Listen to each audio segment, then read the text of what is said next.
इस अमृत महोत्सव में तो ये तो जैसा अमृत, ये उनके लिए अमृत है, लेकिन हमारे लिए तो मृत है ना। जब तक इस देश में शिक्षा के शिक्षालयों को मंदिर कहा जाएगा तो मंदिर में तो SC/ST का प्रवेश बंद है, उनके ऊपर अत्याचार होता है। और जो उनकी सरस्वती है, उस स्कूल का नाम भी सरस्वती विद्या है। सरस्वती तो हमसे बहुत दूर है, वो तो हमें विद्या क्यों देगी।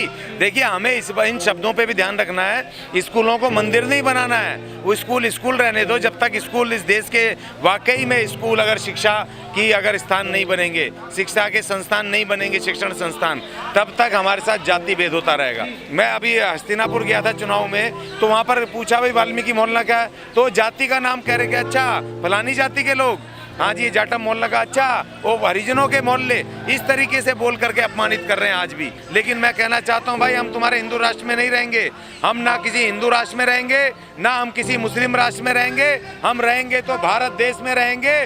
नहीं, अगर तुम भारत देश को अगर नहीं छोड़ोगे, हिंदू राष्ट्र बनाओगे, तो भाई हमें हमारे बाबा साहब का अछूती स्थान चाहिए, हमें अलग देश चाहिए, अछूती स्थान हमारा दे दो, हम अपना अलग देश बनाएंगे, अलग देश चलाएंगे।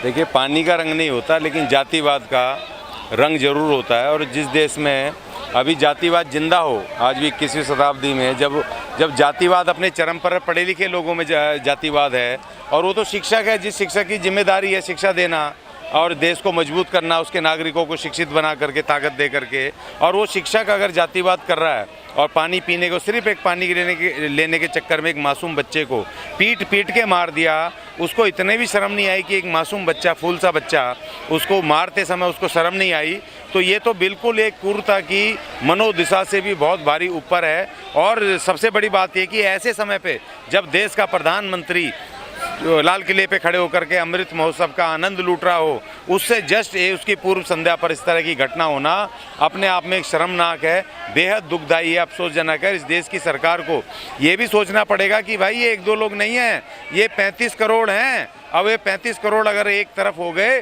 तो जो बाबा साहब ने उस समय जो हमें दिया था 1956 में, जो हमें इशारा किया था कि अगर ये हिंदू धर्म तुम्हें बराबरी ना दें, तुम्हारा मान सम्मान ना करें, बराबर का हिस्सा ना दें, तो इस हिंदू धर्म को छोड़ करके चले जाना, तो हमें दे गए थे रास्ता। अब उस रास्ते को मानने को हमें मजबूर मत करो, क्योंकि तुम अगर चक्कर में हिंदू राष्ट्र बनाने के पता चले कि हिंदू राष्ट्र तो दूर की बात है, कहीं तुम 2-3%, 4% लोग कहीं कोने पे खड़े ना हो, इस देश से बाहर ना हो, तो इसीलिए हमें मजबूर मत करो। ये जो भयंकर जो शैक्षणिक व्यवस्था में, शिक्षा व्यवस्था में इस तरह की जो दोगली शिक्षा व्यवस्था चल रही है, और ये लगातार चल रही है, एक दिन नहीं है। देखिए, ये जो हमारे उस बच्चे का, इंद्र कुमार का, इसलिए मामला हाईलाइट हो गया क्योंकि उसकी डेथ हो गई। 20 जुलाई को वहाँ पर घटना हुई, और 20 जुलाई को घटना के बाद किसी भी उसके स्कूल वालों ने उस टीचर के खिलाफ कोई भी एक्शन नहीं लिया, उसको मेमो नहीं दिया, उसको कोई चार्जशीट नहीं दी, सस्पेंड नहीं किया, जबकि स्कूल प्रशासन की जिम्मेदारी थी। और जबकि नए नियमों के हिसाब से टीचर बच्चे को मार नहीं सकता। देश में 75वीं जो सालगिरह चल रही है आज़ादी की, सरकार कह रही है कि अमृत महोत्सव चल रहा है, लेकिन एक बच्चे को पानी पीने की वजह से जो उसकी जान ले ली गई है, ये कैसा अमृत महोत्सव है? देखिए, अभी तो अमृत महोत्सव में हमारे अभी 3 घटनाएं हुई, 23 तारीख को, 13 तारीख को, 2 दिन पहले। एक तो बच्चे की घटना हुई, इसके डेथ हुई। दूसरा ये कि बुदायूं में 200 वाल्मीकियों को वहाँ पर शमशान घाट में मुर्दाना फूकने देने के चक्कर में पिटाई भी करी और उनको मुर्दे को भी भगा दिया। और तीसरी घटना एक उसमें हुई कि जो लड़की, कोई महिला, दलित महिला वहाँ लाइन में लगी थी खाने की, वो गई थी सामूहिक उसमें भोज में, तो उसको छीन ली, उसके साथ उससे वो छीन लिया कि दलित को थाली छीन ली। तो ये 3 बड़ी घटनाएं जो इस देश को शर्मसार कर रही है। और जो हमारे 15 तारीख को जो प्रधानमंत्री महोदय ने कहा, इस देश को, यहाँ की इस देश की एकता और इसको आधुनिक, इसको विकसित करने की, विकासशील देश को विकसित देश की श्रेणी में लाने की, ये 2 सपने प्रधानमंत्री महोदय जी आपके जब तक नहीं पूरे हो सकते, जब तक इस देश में जाति व्यवस्था रहेगी, जब तक इस देश में जातिगत भेदभाव रहेगा। और दुख की बात यह है कि प्रधानमंत्री महोदय ने SC/ST के लिए एक शब्द नहीं कहा, 15 तारीख को एक शब्द नहीं कहा। और जबकि परंपरागत तरीके से SC/ST भी अलग वर्ग है, उनके बारे में भी उनके प्रधानमंत्री, देश के प्रधानमंत्री हमेशा से बोलते आए, लेकिन इस 15 अगस्त को प्रधानमंत्री महोदय ने SC/ST का नाम नहीं लिया। आप 130 करोड़ कह रहे हो भारतवासी, तो भैया हम 35 करोड़ की भी तो हमारा संज्ञान ले लो, हमारी भी तो बात सुन लो। संविधान में हमारे भी अलग अधिकार हैं, हमारा अलग स्टेटस है। जब तक इस देश के लोग जो राजनेता हैं, बाबा साहब ने कहा था इस देश को संविधान देते हुए कि भाई ये तो पुस्तक है, ये अपने आप लागू नहीं होगी। इस देश की जो राज सत्ता पे काबिज होंगे उनकी जिम्मेदारी होगी वो बिना किसी भेदभाव के ईमानदारी से उसको लागू करें। देश का संविधान लागू नहीं हुआ, अगर देश का संविधान लागू हो जाए, आर्टिकल 14 को लागू कर दो जिसमें लिखा है विधि के समक्ष तमाम नागरिक समान है, तो अपने आप ही इस देश में आधी से ज़्यादा तकलीफ खत्म हो जाएगी। लेकिन सर देश 75वीं आज़ादी की जो महोत्सव मना रहा है, ना दलित घोड़े पे चढ़ सकता है, ना मुँह रख सकता है, और जो ना पानी पी सकता है कहीं, ये कैसा अमृत महोत्सव है?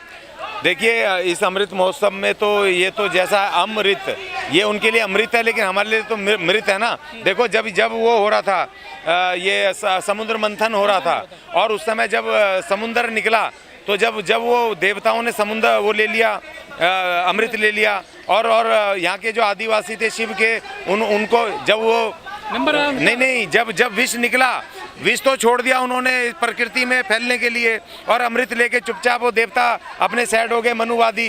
तो जब शिव ने देखा इन आदिवासियों ने, यहाँ के आदिवासी नेता ने कि विष फैल रहा, पूरी सृष्टि नष्ट हो जाएगी, तो उन्होंने विष को धारण कर लिया, कंट्रोल किया, इस पृथ्वी को बचाया। और वहीं पर वो जो उसको अमृत को लेने के लिए जब ये बैठ के अमृत बांट रहे थे आपस में, तो वहाँ हमारे राहु केतु पहुँच गए, वो बिल्कुल देवताओं का रूप धर के, और जैसे ही उन्होंने अमृत उन्होंने मुँह में डाला तो इनको पता चल गया ब्राह्मणवादियों को कि ये तो उनके आदिवासी हैं, तो उन्होंने उनकी गर्दन काट दी, अंदर नहीं जाने दिया। वही सेम आज इस अमृत महोत्सव में मैं बार बार कह रहा हूँ, हमारी बूंदे कहाँ हैं भाई, हमारे हिस्सेदारी कहाँ है इसमें? अब इन्होंने और 25 साल का टारगेट लिया है कि 2047 तक ये अमृत काल चलेगा। अमृत काल का मतलब है हमारा काल, इस देश के SC/ST के अधिकारों का काल, उनकी गुलामी की शुरुआत। तो इसीलिए हमारे SC/ST की लीडरशिप को समझना पड़ेगा, और SC/ST की लीडरशिप को अब आकर के मैदान में बराबरी के अधिकार के आवाज़ को उठाना पड़ेगा। लेकिन सर मोदी जी 2016 में कहते हैं कि मेरे दलित भाइयों को मत मारो, चाहे मुझे मार लो। उनका बयान का क्या मतलब निकालते हैं, जबकि वो दलितों पर अत्याचार बढ़ते जा रहे हैं लगातार देश में? देखिए वो प्रतीकात्मक था, वो सिर्फ प्रतीकात्मक था। एक प्रधानमंत्री देश का एक असहाय, एक वो कह रहा था दलितों के वोट लेने के लिए, बेवकूफ़ बनाने के लिए, एक उन्होंने खुले मन से बोला। नहीं तो प्रधानमंत्री देश का, जब आप तुम विपक्ष के नेताओं को ईडी से जेल भिजवा सकते हो, बड़े बड़े खलीफाओं को परेशान कर सकते हो, पार्टियों को तोड़ सकते हो, तो आप तो इस देश में जातिवाद चुटकी बजाते ही खत्म कर सकते हो। इतना बड़ा सिस्टम आपके पास है, आप चाहो तो। और दूसरी बात मैं मांग कर रहा हूँ आपके, अच्छा हुआ आपके चैनल के माध्यम से मांग कर रहा हूँ, पहले इस देश के अंदर जितने गाँव हैं उस देश के उसमें से मोहल्ले खत्म होने चाहिए। ये वाल्मीकि मोहल्ला, ये जाटव मोहल्ला, ये पंडित मोहल्ला, ये ठाकुर मोहल्ले, इस उनके भी प्रॉपर तरीके से ABCD इस तरीके से उनके नंबरिंग हो, उनके मकानों की, और कोई एड्रेस पूछने जाए तो नंबरों से हो, मिक्स नंबर हो, और ये बिल्कुल मोहल्ले खत्म हो। मनुस्मृति लागू करी हुई है आज भी गाँव में, आज भी लागू है, वो शहरों में दिखाई नहीं देती और वो अंदर खाते चलती है। और हमारे लोग भी जब सरकारी नौकरी पे जाते हैं, बड़े बड़े ऑफिसर जाति बात से परेशान है, हमारे ऑफिसर बन गए वो ब्राह्मण ऑफिसरों से और अपर कास्ट ऑफिसरों से तंग हुए परेशान है। तो ऐसा नहीं है, जाति खत्म नहीं हुई है, जाति को खत्म करने की इंटेंशन नहीं है। इसलिए अब हमें SC/ST के लोगों को इस देश की राज सत्ता पे आएगा। और दूसरी बात, मैं एक और बात कह रहा हूँ आपके चैनल से, ये हिंदू राष्ट्र बनाना चाहते हैं इस देश को, इस देश का संविधान बनाना चाहते हैं। सर दशकों पहले बाबा साहब के साथ में भी पानी को लेकर काफ़ी प्रताड़ना झेलनी पड़ी थी, उनको जातिवाद झेलना पड़ा था, वही आज भी झेलना पड़ रहा है। अमृत महोत्सव मन रहा है जब, देखिए आज भी आप क्या सोच रहे हो, आप बाबा साहब ने जो संघर्ष किया था, उसके बाद संविधान में भी जो आर्टिकल 15 में कहा पानी ले सकते हैं, सार्वजनिक स्थल पे जा सकते हैं, हम मंदिरों में जा सकते हैं, हम ढाबों पे, रेस्टोरेंटों पे, यहाँ तक सब लिखा था बाबा साहब ने। लेकिन आप क्या समझ रहे हो कि पानी भी आज आप उनके मोहल्ले से ले सकते हो, गाँव में नहीं ले सकते। आज भी वो सरकारी नल जो लगे हैं ना, कुएं खुदे आपके मोहल्लों में, आप वहीं से पानी लेते हो। किसी गाँव में जाओ, यूपी के या किसी भी गाँव में देश के, आप अभी भी ब्राह्मण, ठाकुर, क्षत्रिय, इनके मोहल्लों से, उनके नलों पर, इनके कुएं पे आप पानी नहीं ले सकते। तो जातिवाद जारी है, पूरी तरह से जारी है। संविधान अभी लागू ही नहीं हुआ, अब ये बैकडोर से ये अपरोक्ष रूप से भी मनुवाद इसमें जारी है, और इसीलिए मनुवादी व्यवस्था को लाना चाहते हैं। 13 अगस्त को इन्होंने एक प्रारूप अखबारों में खुले रूप से दे दिया, संविधान का नया प्रारूप। नई संसद बन रही है, नई संसद में इन्होंने नया अशोक चिन्ह लगा दिया है, जो कि हमारे अशोक चिन्ह से बिल्कुल भिन्न है। और दूसरी बात, संविधान ये बना रहे हैं जिसमें बाबा साहब नहीं है, SC/ST नहीं है, इस देश के ढोल गवार, शूद्र, पशु, नारी, उनका कोई स्थान नहीं है।